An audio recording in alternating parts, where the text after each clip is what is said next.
Austin, you are live in 3, 2, No way. Don't let me do it. Don't let me do go. it. Hey, what's up, guys? We are live with the Just Kidding show where sometimes Jesse says things that are kind of inappropriate and he says, I'm just kidding. Or sometimes he says things that make a light bulb go off in your head and you're like, I'm just kidding.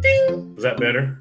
Yeah, it was actually pretty good. You did a good job. I'm proud of you. I'm not going to bully you on your performance here. Which brings me to the topic of the day.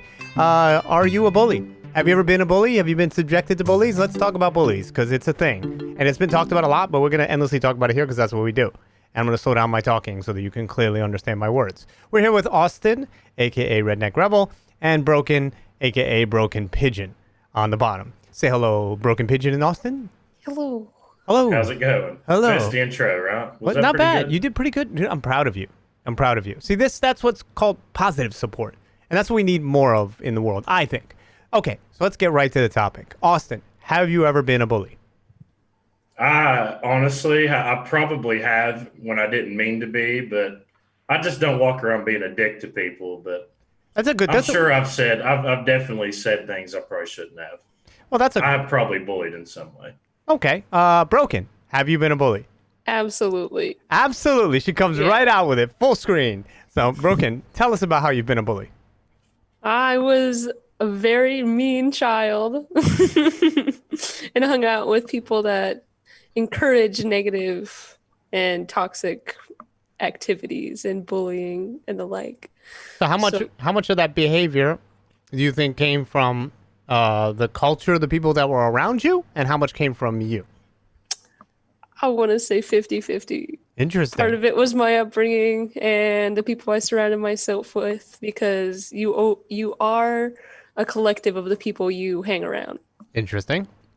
So what kind of bully were you? What'd you do? You don't have to give me like, I pushed this girl down a well and then she became like a horror movie star. No, there's tons of different kinds of bullying. There's like physical cyberbullying, there's verbal. I was really a big cyberbullier and verbal abuse, yeah, it was bad. So I was not a nice person. And and if you could both speak up just a little bit, it'd be great. Yeah. What do you think fueled it? Why do you think you acted that way? Attention, because it gained me the attention and the kind of like collectiveness of that small peer group that I held around, because they also bullied and they got off on it basically. So you guys sort of kind of like it was like a status symbol between other people who acted that way. And those that were the meanest, because I've always wondered, like, I've never been that, and I don't think Austin has either. And we're not here to criticize you today. No. Because I think that you obviously, and I think you own it, and I think that's kind of beautiful because you've changed, and we'll get to that. But I find it very interesting because we have, ladies and gentlemen, we have a real live bully with us today, former bully, Broken Pigeon. So, when you would do it, would it be like an exhilaration? Would you laugh a lot? Would you feel superior? No, I never did. I didn't like doing it in the first place. I was just good at it. I'm good at picking people apart and noticing their flaws or like their insecurities and blowing that up so other people start picking up on it and laughing at it. I didn't like it, but I liked the attention of the friends that I got from doing the bullying. So when you would do it to somebody and you made them feel bad, and sometimes in person, but more cyber, right? Yeah. What would be your reaction when you saw them feel bad? There was a slight remorse, but mostly I just didn't care because the cyberbullying, it's like I'm not going to see these people. I don't know who these people are. I don't care about mostly them. Mostly random. So more anonymous bullying. Oh yeah, definitely. But the verbal in real life bullying, that was mostly due because I moved every like 9 months. So I was like, I'm not gonna see these people again. I don't care. Like, do you feel care about the repercussions. Do you feel like it was like a shield for you?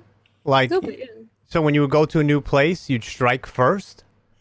No, I mean, every time I moved, I was the new kid. So it was kind of, a strike first shield for me.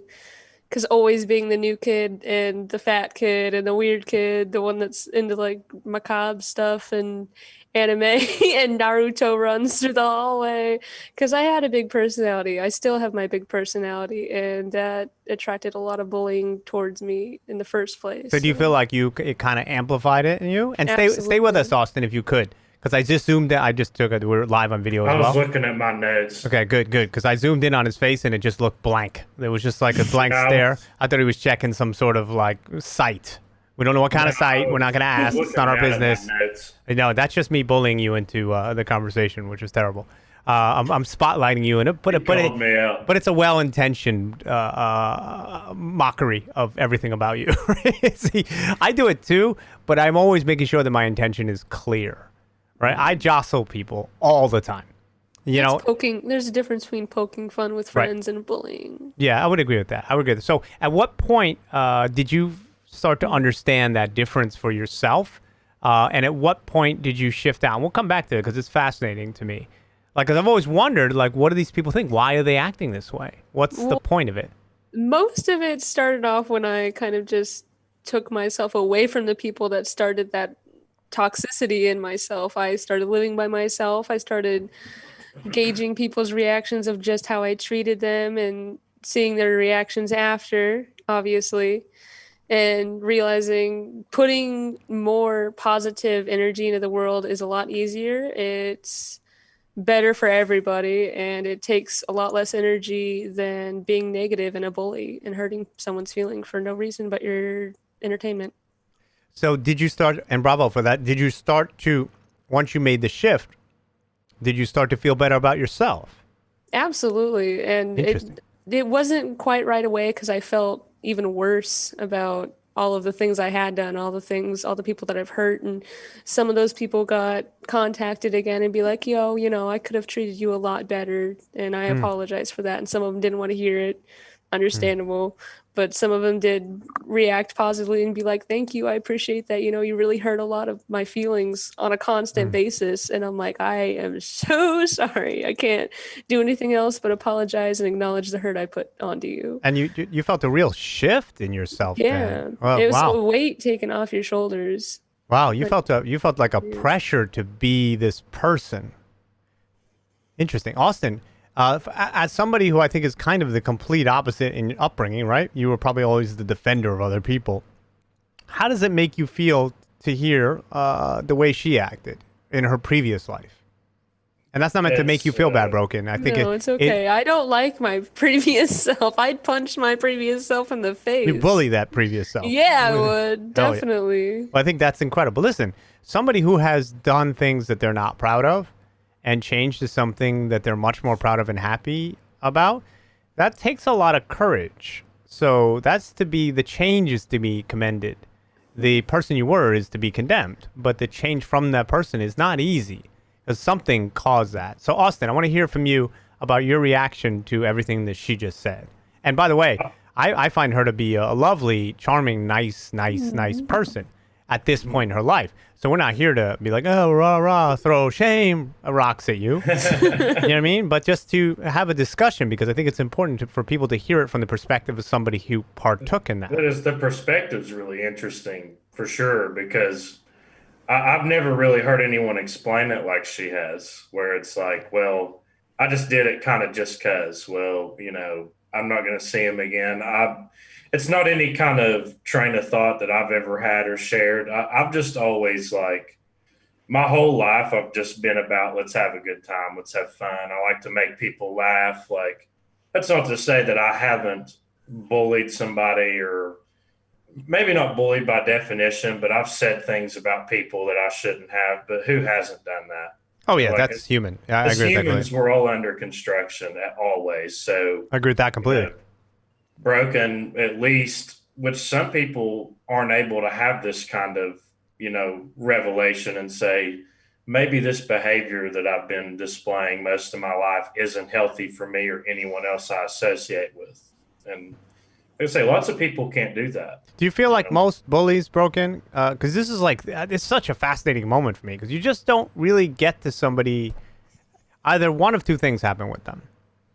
They continue who they are, or they forget what they did, or they just won't even admit it to themselves. They just become different people. They have kids, they soften, and they're just different. And to them, it never happened. You're very unique because it happened, and you're willing to explain it and understand it. And that shows, just real growth. It's really cool. So do you feel like some of you acting that way was just a reflection of other people doing it to you? Absolutely, 100%. Because the whole reason that I'm able to come to terms with the fact that I was a bully is because I'm directly faced with a parental figure that will not come to terms of what he's done to his family and who he's hurt, and completely just denies all responsibility, basically. Yeah, like he shouldn't be blamed for it. And it just makes me realize is if people see me that way, I do not want to be seen that way, because that's disgusting. That's horrible and abhorrent behavior that I would not want to be friends with. I wouldn't my family around. I wouldn't my friends hanging around. And if I had children, I wouldn't want them growing up in that kind of situation or becoming what I was when I was younger, because who knows if they'll have that revelation of their own. Right. And I think that in some ways, bullying in their youth, it's somewhat excusable. Somewhat. Not completely, but somewhat, because at least you're at the age where you can't really process how you're dealing with your own emotions. It's when you choose to be that person in real life, like many of the whole movement that's happened with some police officers, not all, obviously, they're bullies, and maybe they were bullies in high school or junior high school, and they just exerted on other people. But they do it in a physical way, and some of them just do it in a psychological way, but they exist across society, whether it's big business, and let's take this a different direction. What do you think the difference, Austin, we'll go to you. What do you think the difference between and then we'll go to the chat room as well, because we have a chat room that's live. What do you think the difference between somebody who's strong or is a bully? Because there's a lot of people out there. You could even take the president. We don't have the long presidential talk, but you could say like the Elon Musk's of the world, the people who accomplish a lot, but or just Steve Jobs, come across as almost bullies, but they're also seen as very strong. What do you think the difference is? I think that you can be a strong person. Like, I guess I'll put it this way. If you're a strong person, you have humanity. There's a difference between being strong and just being a dick. Like, if you're just rude to people or giving people a hard time for seemingly no reason, I don't think there's anything strong or admirable about something like that. Strong is like facing adversity and just doing what you have to do, but you can still respect everyone that you interact with along the way. But don't you think that sometimes, and I'd love to hear Broken your opinion on this too, like there's the whole old age adage of, and it comes from, there was the movie The Bronx Tale, they say it, and it's been said a lot of times, where the main character says, asks a younger character, his protege, he's like, would you rather be feared or loved? And it's an age-old question, because some people feel like fear. And bullying is sort of tied into that. Fear is a better method to get what you want. I just feel like you can be loved and still respected. Though, I agree. I agree. I think what people are trying to say with fear is like, do you want to be respected or do you want to be stepped on? I think that's what people are trying to say with that phrase. But I think, like I said, you can be loved and respected. I just think trying to instill fear, I don't know, like if you're in a position of authority, I don't think fear is going to get the results that you're looking for.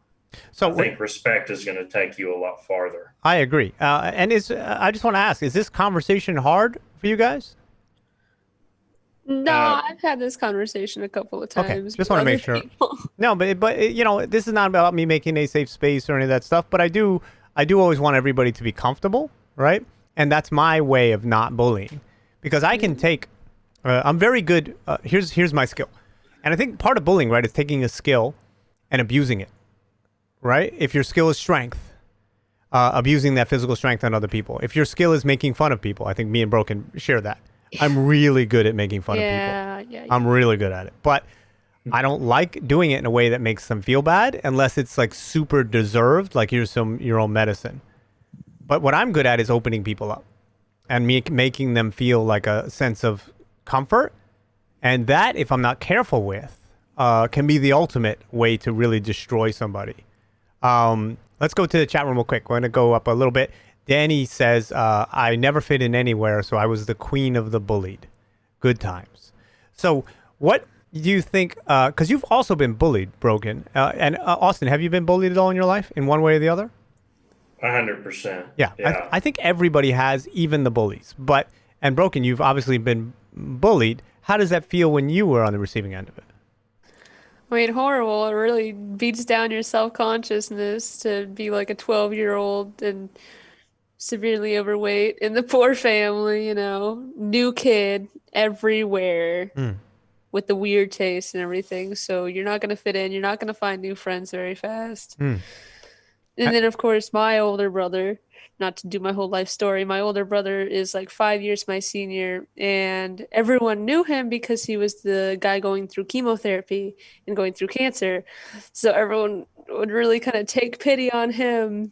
But since I acted as a bully towards my brother, I was bullied for that as well. So while he was in kind of the spotlight, I was just being shunned. You became the bad child. Yes, basically. And so you were angry, so you started lashing out at other people. That really fueled it. I mean, I can only speak for myself. And everybody has a different perspective. And there are people who would tell me, oh, you hang on to too much stuff. I've been bullied a lot in my life. A lot. And probably everybody has. I get it. But I was the kid in elementary school that was like, they picked the one kid. I was that kid.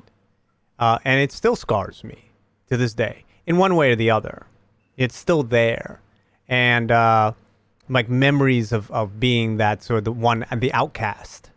And maybe it was me and somebody else. Yeah. Like, I mean, they played this is going to be a sad story. They played pin the tail on the donkey, right? And they were supposed to spin me, and nobody would spin me because nobody wanted to touch me. And so, yeah, it's mean. But I'm like 5 years old, and I remember crying to my mom, and my mom saying, something that stuck with me my entire life. She's like, they just do that to you to try to make themselves feel like they're better than you.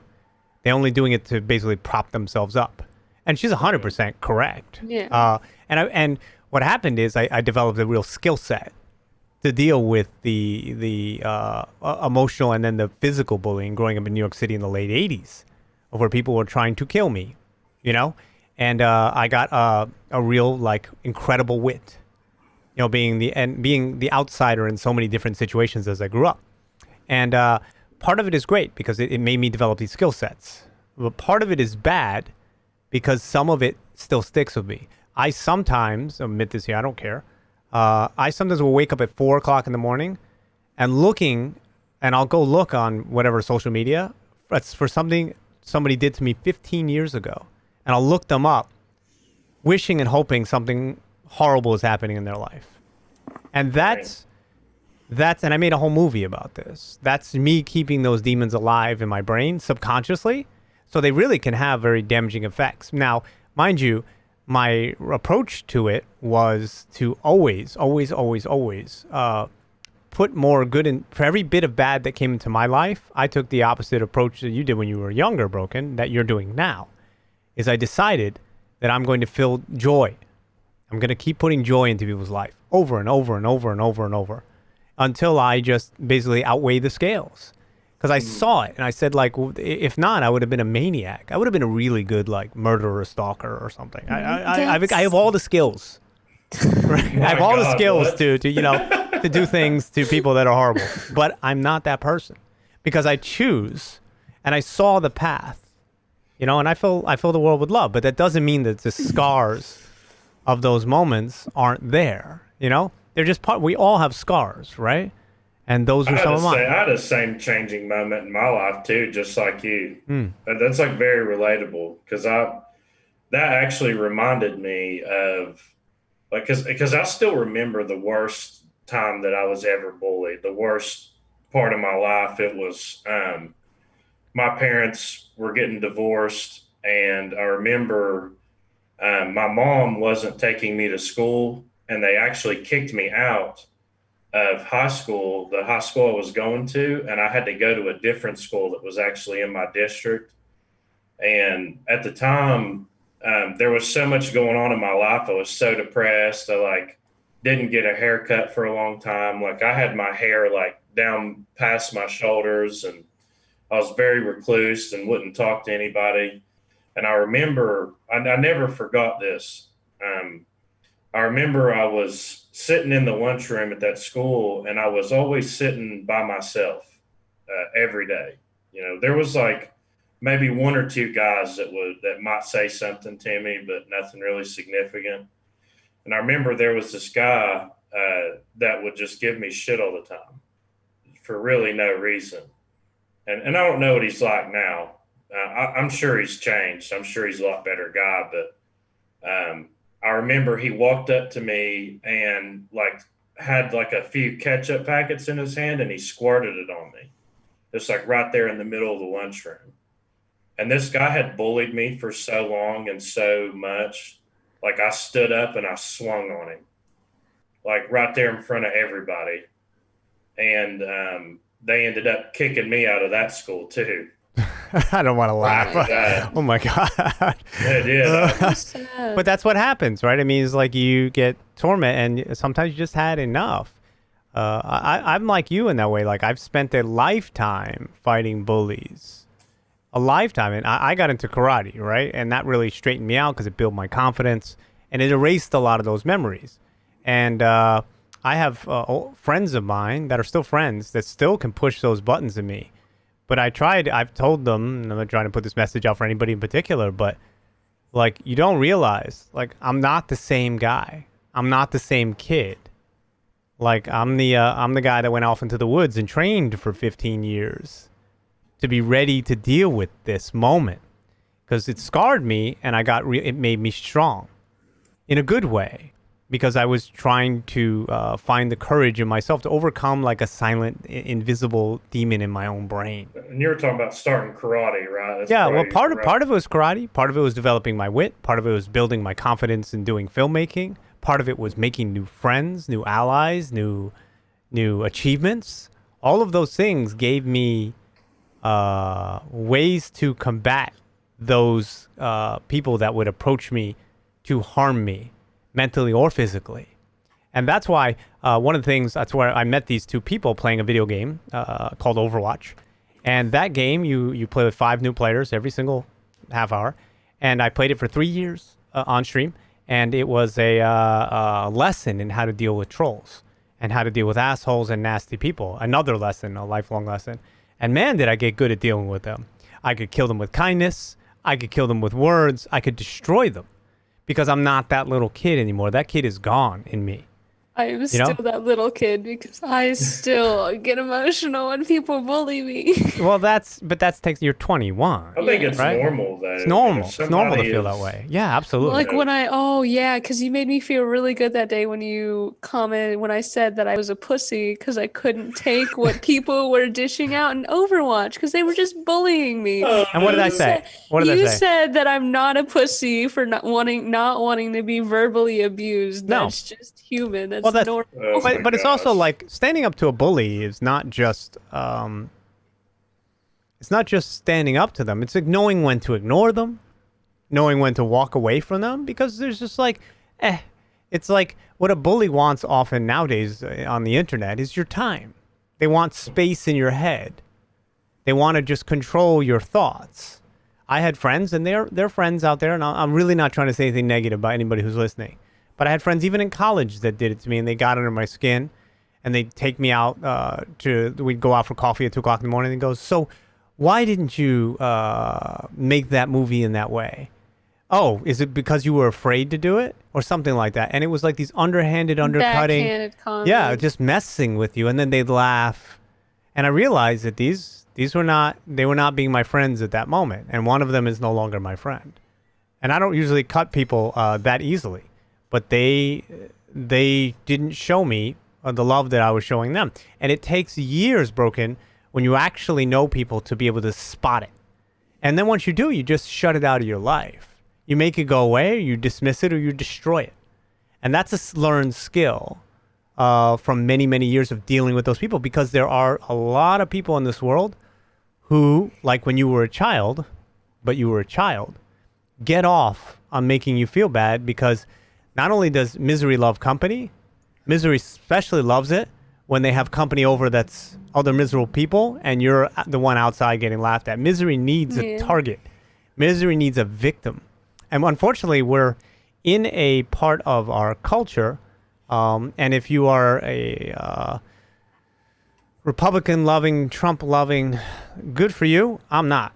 And partially specifically because I don't view what he does as strong. I just find him to be a cheap bully and somebody who gets off on embarrassing, destroying, suing, discriminating against people. And that kind of thing, if left unchecked, is poison. If it becomes cultural, right? And you can speak to what Broken went through when she was a kid. Part of her bullying experience, her being a bully, was being part of a bully culture. And what I see, unfortunately, in our country now is bully culture is, even though it's got a big contrary, overly protective safe space, which I think is too much, protecting it, it also has a incredibly awful backlash to where people have become so unhinged that they don't give a shit what they say. And I also find it very ironic in our country, very hypocritical, that a lot of these people go by real religious code. And there's nothing in the Bible or any of these texts that say Jesus was a bully, that Jesus would spit in people's faces and put up signs that were awful and scream at people for wearing a mask and doing the right thing. Like, where does that come from? And it comes from these people feeling threatened or a culture that exists beforehand where they do it. So I think it's a dangerous moment when bully culture is being encouraged by some, not just the president. It's definitely a culture in online gaming. Oh God. You know, oh God. Yeah. Online gaming, incredible. It's incredible. Online gaming. It's the most disgusting, horrific, part of online gaming is that the only way that people can feel good about themselves is to shit on others. The only way that people can show confidence is to shit on others. And it's not true confidence. It's self-bluster. And in that moment, it may fill you with joy to do it, but it doesn't really go anywhere. All right, let's go to the chat room. My friend Al said he learned how to neutralize them. I'd love to hear how you deal with them. I have a million different techniques to deal with somebody who comes to me like that. Because I think the most important thing, my number one technique, is I remember that there are people in my life that I love and that love me. And then those people become inconsequential. You say anything you want, I don't care. Who the fuck are you? You know what I'm saying? It's not even a status thing. In the middle of my life, you're like, oh, you're a boss and I'm not a boss. But really, end of the day, I got my people. I don't give a fuck about you. Right now, we don't have a big chat room. This is not a huge show. But if somebody came in here talking trash, they're meaningless to me because I got my people. And it has happened, actually. All the time. And I'm very good at being like, suck my balls. And mean it. Not sexually, but metaphoric sucking of my balls. Right? And I have no problem lowering myself to a 7-year-old level and then coming back to a fucking 47-year-old level. And very quickly dismantling your brain on both sides. And then ushering you away before you get to make a comeback because I know how to make you go away. And then if you keep coming, then I'll just make you entertainment for my stream. And you'll just keep providing in different ways. But that's fine. And listen, but I don't want it. That's negative energy. I try to just shut it up. The best way I feel is to make it go away. All right. DC Twig said, courage and strength to change who you are. He was complimenting you before, Broken, because it is important. Danny said, respect is a really big difference between bullying and standing up. A very strong person is both feared and loved. That's interesting. I've kind of spent my life, and I think Austin agrees with this. Broken is still young, but I think she's learning very quickly. I think the word fair is very important. You want to be fair, you know? And we all have been guilty. Have I bullied people?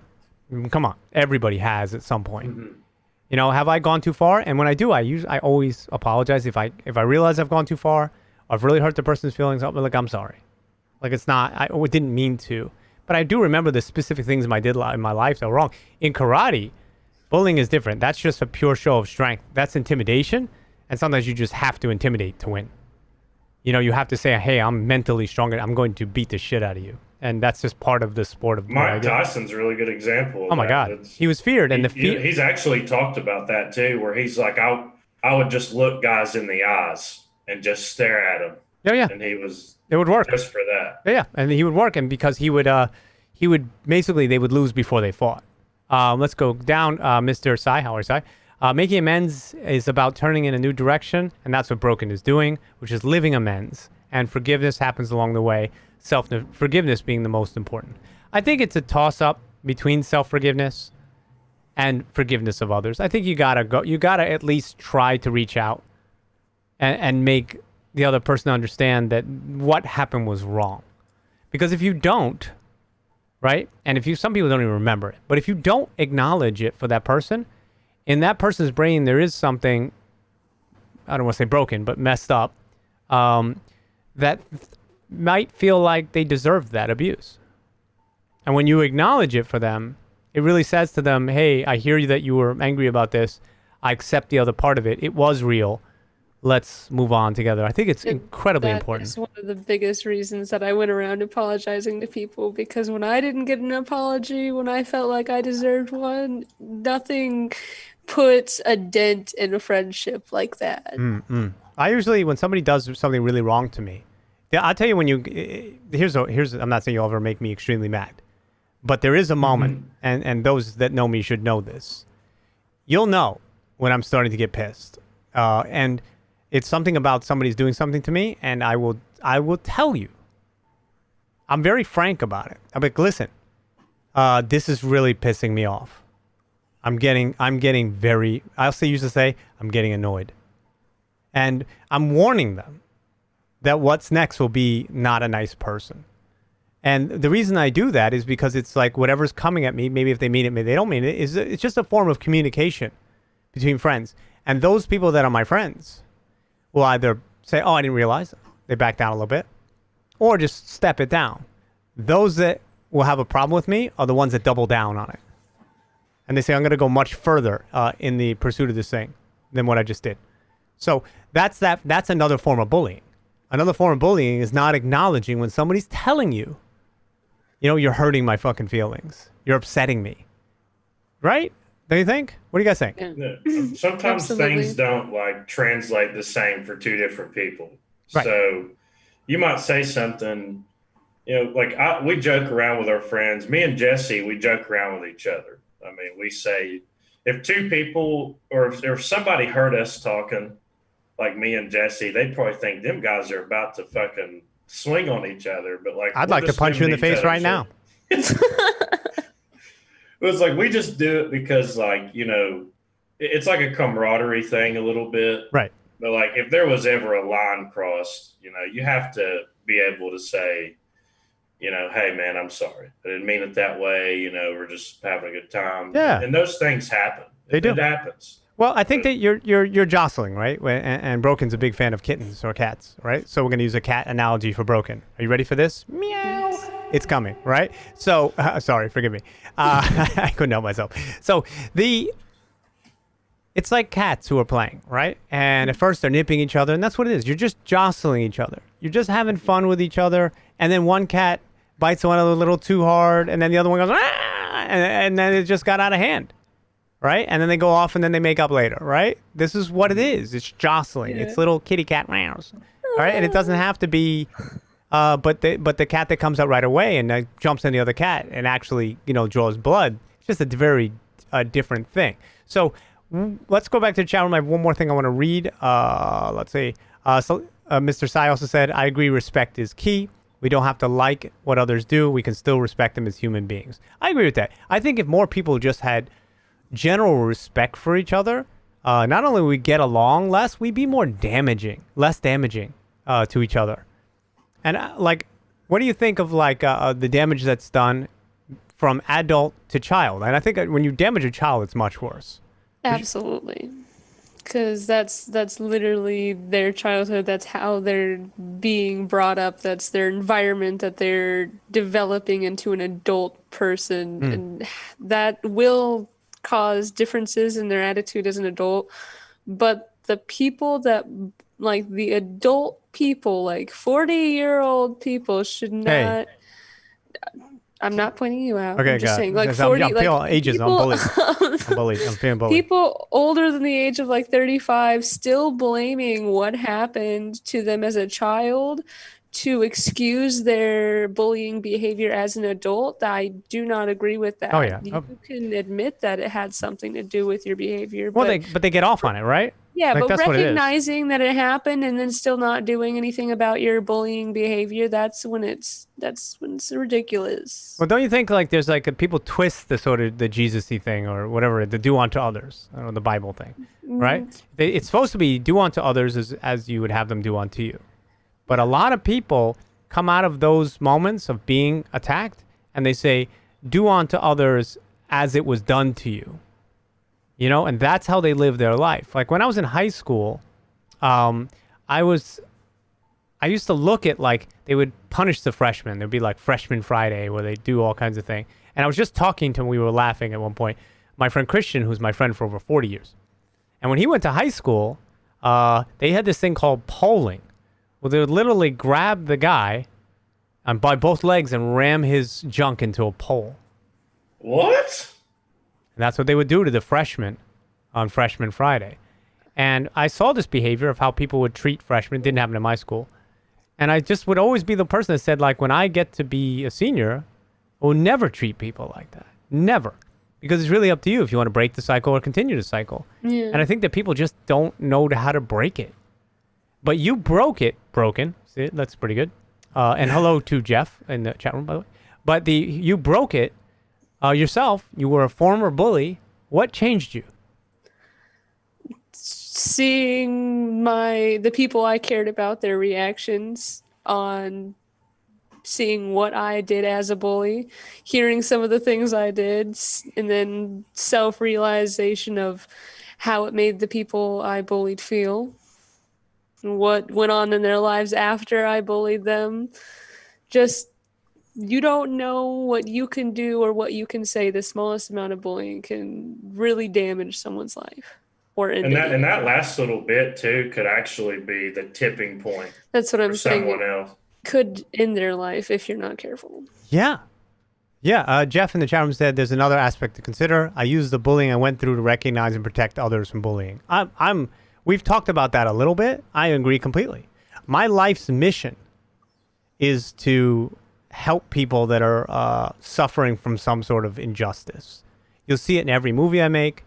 Every speech I give on stream, you know, almost all of my actions are to help those that are being taken advantage of and pushed around. You know, I'm the guy that runs across the street and stops the guy who's shoving his girlfriend. Usually, it's sometimes it's a difficult situation. You know, you don't want to escalate the situation, and sometimes I can be overly involved. But I really, really, really, I fucking hate bullies. And I told this story once before, and I'll tell it again here. I remember this lady was walking down the street, and she was pulling along her two kids with her. Girl was maybe like 11. The boy was like 9. Maybe the age was a little more, don't know. And the mother was just not paying attention, and the little boy was jumping up and punching his sister in the face. And I saw her face, like basically almost, not bleeding, but it looked like it was bad. Maybe they were a tiny bit older, don't know. And I'm watching this, and the mother's not doing anything. She's punching her in the face. And maybe he was the same age. I don't know. And I'm like having my food. I'm in California. And I get up, and the person I was dating at the time tries to grab onto me. I'm like, what the fuck off me. Yeah. Right? And I bolt out the door, right? Because I'm going to do something about this. Now, I'm not going to harm a little kid. You know, I may punt him across the street. No, I'm not going to harm a kid. Right? And I chase, right? I feel like there should be some music that plays while I say this to make it sure that it's an actual joke. Post-production. Okay, good. There you go. Look at this. He was laughing. Okay, there was laughter. She's shaking her head. I feel judged right now. That's a form of bullying, by the way. So I chase, they go down the street and they get in a car. And I don't regret this, even though I know that it was an absurd moment, right?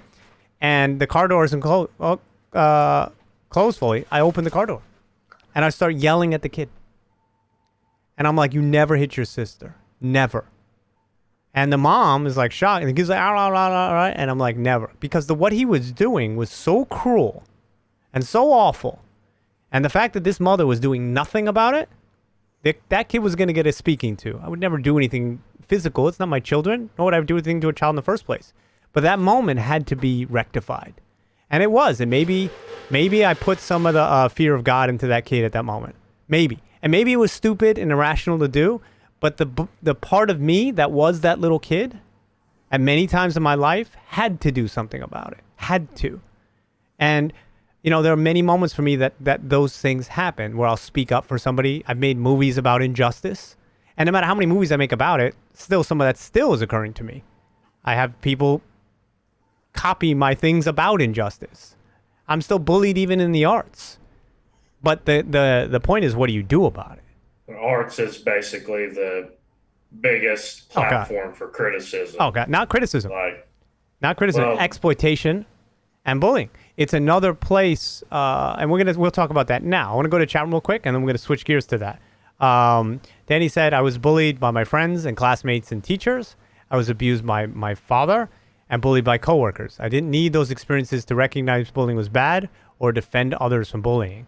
It can be a learning experience, but it is far from ideal. I don't disagree with you. I don't think it was necessary, any things that I went through, or I'm sure Austin or Broken or anybody else out there, but I feel like I wish it wasn't the case. Some people are just born more moral, and they see it for what it is. But it certainly doesn't hurt to be able to relate to it on an emotional level. Wouldn't you agree? Sure, yeah. I mean, I think emotional level is the best way to relate to it, period. Emotions just enhance everything, If you've been through some stuff, like the stories that you and I told, where we had said, we had this kind of one pivotal moment where we were treated a certain way, where we were like, okay, we're going to make sure that everyone that I interact with doesn't have to feel like that. Because I'm the type of person, I've seen people visibly sad, and I just walk over to them and just try to make them laugh. Oh, that's awesome. I've just always been good at making people laugh. I've always just been really, really good at that. And I like to bring joy to people. By the way, see why everybody don't like that. I agree with you completely, but I just randomly cut the broken pigeon and she wasn't laughing. I felt terrible for you. No, it's because I feel sad. No, see, I legitimately this is me feel jostling sad poor Austin. I'm just thinking about all the times that I've been bullied or have bullied others, and it really makes me sad. I don't care how old I am. It's gonna make me. It's true. Be sad that happened to me or didn't happen to me, and my feelings when it happened. I remember being in daycare being bullied, and it still hurts my feelings. I remember making s'mores in the microwave. We all lined up to make these freaking s'mores, and I just kept getting pushed to the back of the line by all these children, and we were 5. Well, that's the shit you remember. By the way, Austin, I'm sorry for interrupting your moment with my bad joke. I thought it'd be really funny. It just didn't play. It fell flat. I was cutting around. I'm going to be special. This is my moment. And all I did was minimize your feelings. I'm sorry for that moment. I'm really not that sorry, but I figured that since we're making examples out of things, I'd pretend to be sorry. Does that work for you? We good? We good? I mean, yeah, that's fine. If you pretend to be sorry, I'd probably buy it. Okay, cool. Thank you. Thank you for that. Right. No, Austin knows see, when you have a relationship with people, you can step on lines, you can fall on them, because you have a core. Or you have a core relationship that people go back to in their brains. It's when there's a history of that core not being there that feelings and real messes start to happen. What do we think of people and I don't want your opinion politically on it, anybody, but the Elizabeth Warrens, the bully fighters who go out there, and some people disagree with what they want to do about them. I mean, the intent seems right. But the choices, and I'm not saying her, she could be an example for any of those people, right? The choices are maybe not the way of which people would agree that we get there. You can get the Daenerys from Game of Thrones. It believes that everybody in the world is a bully, and she becomes the big bully. I mean, South Park covered this in a very good episode where the bullied becomes the bully by trying to exact some sort of justice or revenge or fix. Do you understand? You lost me on what we were supposed to be responding with. I'm sorry. Forgive me, because I ramble endlessly. when the person who is fighting for others goes so far in that fight that they themselves start to bully others into their position. And we've all witnessed this. I mean, a lot of politicians, a lot of people, some movements, I'm not listing any movements, go so far, they start to trample people that even though they're about helping people, right? How does one fight injustice but keep it measured? That's a hard question, I know.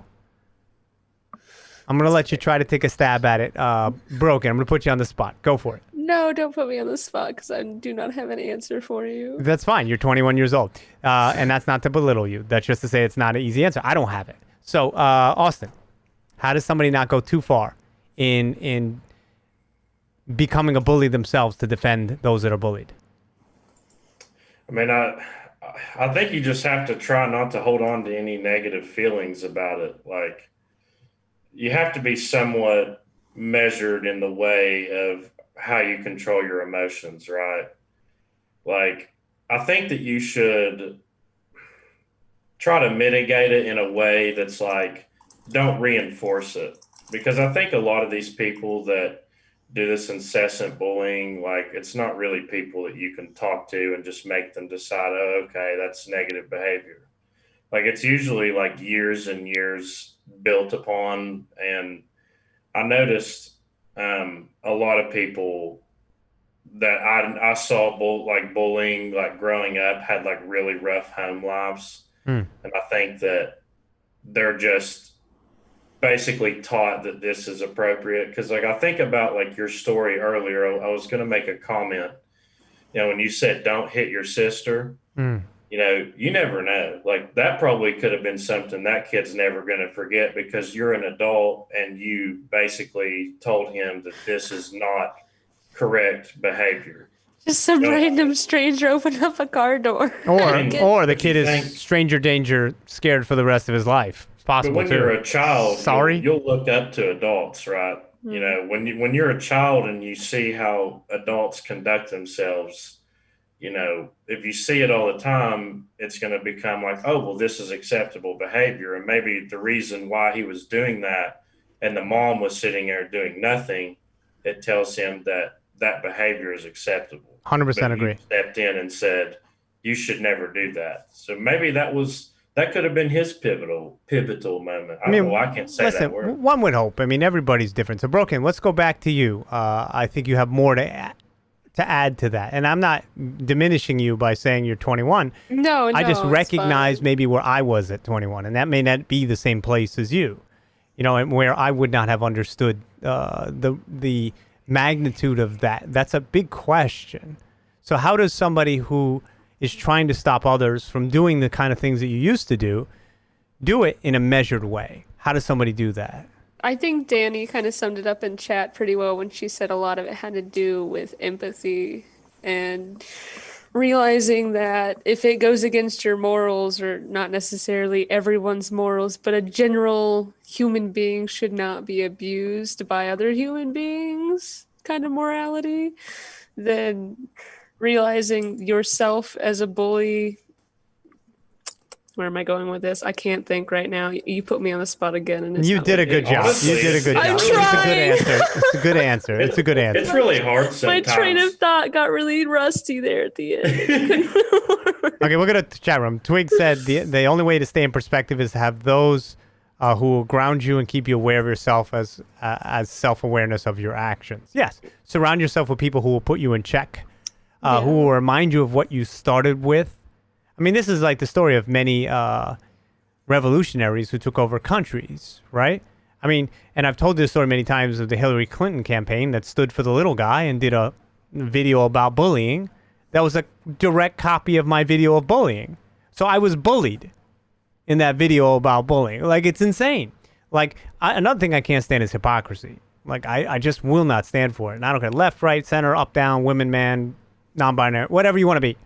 Right? I am not a big fan of hypocrisy because I feel like it is another form of bullying. Is when you say one thing and you do another. That's a big fucking bully moment. Big. big. Jeff, I want to go chat room. Jeff said, I've never seen defending against bullies as immediately being violent or aggressive. The point is to simply stand up to them. Stand between them and the person being bullied, be it verbally, psychologically, or if necessary, physically. Just be there. Let them decide how much further they want to take things. And I admire that, Jeff. I think that there are the peacemakers of the world who sometimes get the collateral damage of that moment, which is unfortunate, but it is their role to put in check those that are either getting off from the bullying or are trapped in a cycle of bullying or don't even know that they are the bully, right? Which is a lot of those things. So this has an effect, and we've seen this a lot recently online. It's not new. I didn't know the streamer very well, but I've heard the name a lot. This guy, Wreckful, killed himself. Yeah. He was a big streamer. And apparently, I don't know, you guys can talk more to me about it. He was being bullied a lot in his chat, or he just didn't like the negative voices. Well, he actually was diagnosed with manic depression. So he actually, just like 4 or 5 months before he committed suicide, he talked to this doctor. They call him Dr. K, which he's actually got a pretty successful Twitch channel now. And I think he graduated from Harvard, maybe.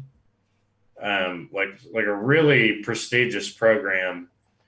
And he went like really, really deep into why he feels the way he does and the episodes he's having, and how many times he thought about killing himself, even went in and described an attempt that he made. And, a lot of people which it happens to a lot of streamers too, right? Like, especially the ones that get the kind of volume in the audience that like what he would have. People will just come into chats and say, you should kill yourself, or, you're worthless, or you're an idiot. And like, there's a lot of you can go to any big stream and see this kind of behavior very, very fast. Oh yeah. And it's once people see it enough times, it's like, maybe I am worthless. Well, cruelty and anonymity go hand in hand, because it's a moment you can be cruel. And it's a moment there's no consequence to being cruel, and you can sort of maybe have your friends watching, or maybe you're just fucking angry. But I agree with you completely. I mean, we all play online games, and it's kind of shocking to see the real character of some of these people when no one else is looking. It kind of makes you think that society is kind of shit sometimes, because that's the future of America.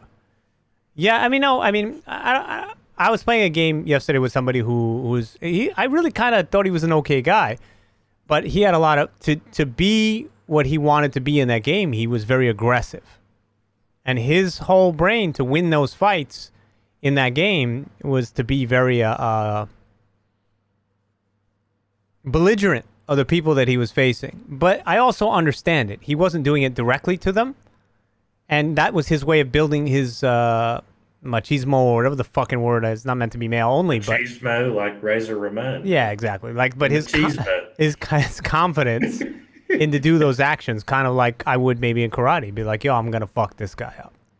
And then I'd look at him, I'd shake my head with the crazy eyes. I'd say, yeah, I'm going to fucking kill you. Give him the Mike Tyson eyes. You know what I'm saying? And but that's part of that. Some people need that for the fuel in that moment to get pumped up. The difference is when you're doing it directly to them.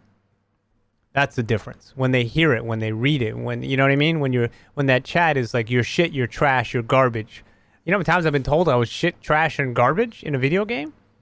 None of it really bothers me. Pretty much every day. Yeah, basically. When you were streaming it regularly. It was a lot. And listen, there were nights that I would go to sleep depressed because there's only so much of it that my brain can fight off.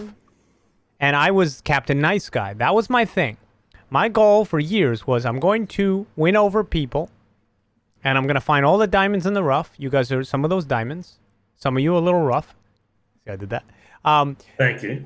You're welcome. And I'm one of the rough ones. Whatever you want to be. So I found the people that I really liked, but to get to that, I had to fucking go through like 10 fucking tons of dog shit of people. And I have to listen to it for 6-8 hours at a time where I'm like, no, you guys should get along. And I would coach teams psychologically to get along. But meanwhile, some of these people were really damaged people and very angry or very arrogant. And by the time that 8 hours was done, there was just nothing left of me because my cup was so empty of giving to other people to try to fill them with hope. And some of those trolls are now my friends here because they turned around because they saw that it was a better way. It was more fulfilling to just be fucking nice. That's a perfect example of spreading that positivity like you were talking about. Like They came in and said things to you and you were still a nice guy to them. And it was like, well, maybe I shouldn't be this way to people. Or he's not going to strike back. I'm not going to strike back. Okay, you win. Right. All right, I understand. I was listening. I was like, if you don't want to be nice to me, it's totally cool. I'm just going to try. Let's just try to focus on the game. Hey, listen, man, I'm sorry. And I don't care. That's what I would say. Listen, okay, my bad. That doesn't mean I'm weak. That just means I was focused on the goal, which is I wanted to win this silly game and I wanted to pull the team together. But every once in a while, and you guys would love it, but I wouldn't love doing it, I'd fucking tee off on somebody for 30 minutes.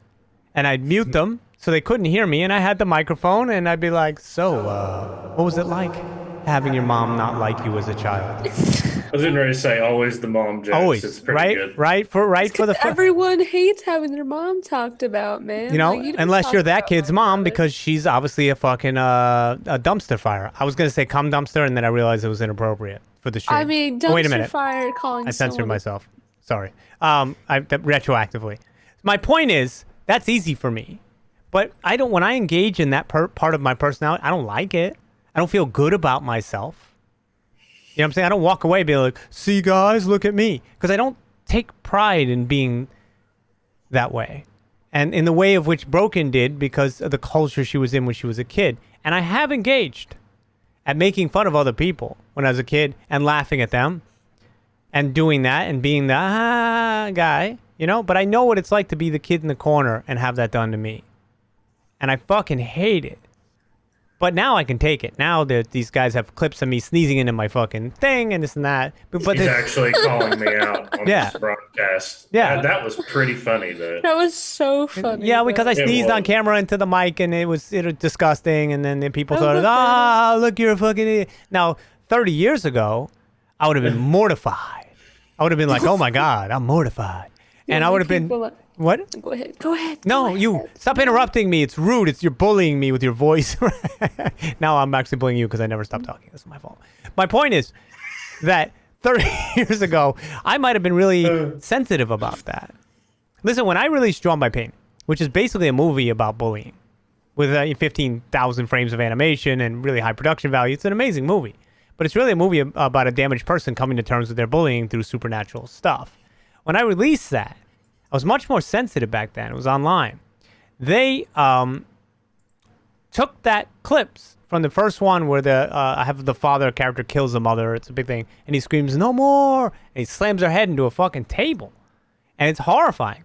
And what they did was they took a GIF and put no M-O-A-R and mocked it over and over and over in all these little forums and look, no more, blah, blah, blah, garbage, this is pretentious. Because...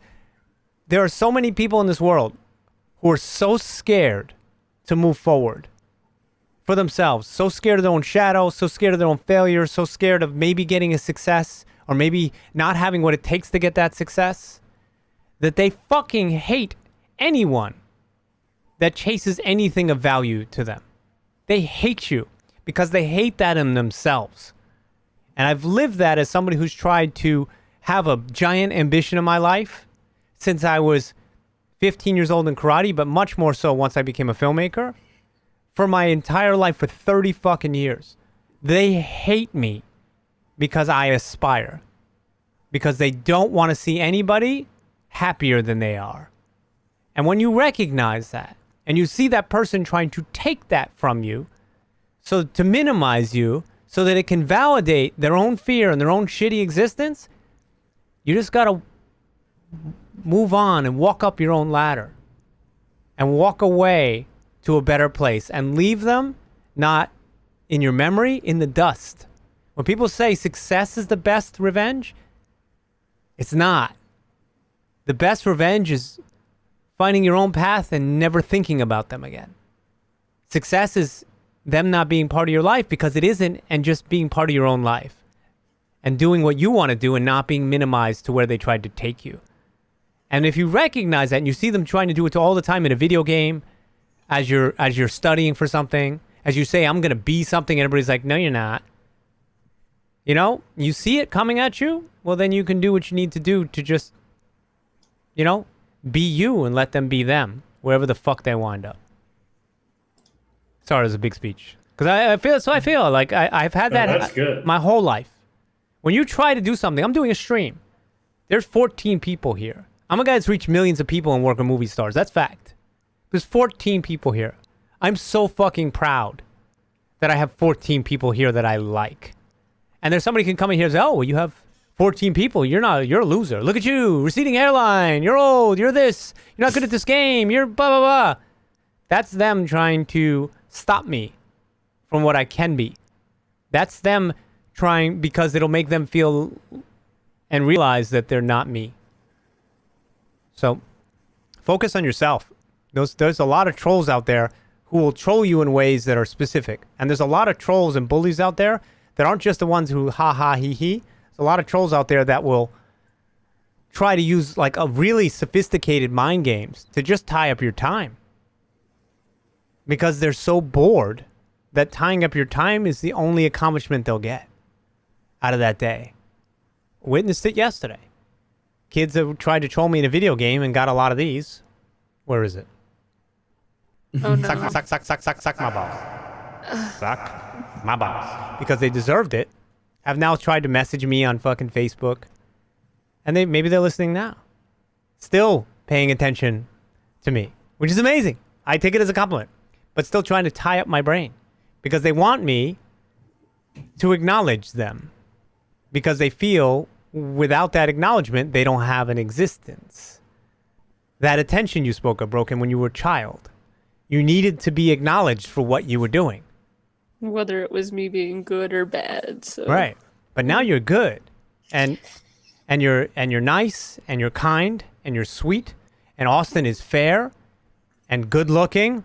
He's good looking, isn't he? Look at his guy. He's very handsome. He's good looking. He's good looking. He was worried he looked ratchet. I think, was asking me before the stream. He does look. Listen, okay. he looks a little ratchet. It's okay. No, it's okay. He looks very handsome. He's like a Ratchet and Clank kind of Ratchet. It's fine. Yes. Yes, that's a good thing. Game. Okay, let's go to chat room.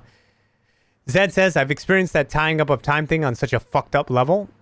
Exactly. Danny said, yeah, a lot of personal victory. I find happiness in joy in my life by doing what I want that helps and benefits others. That is beautiful.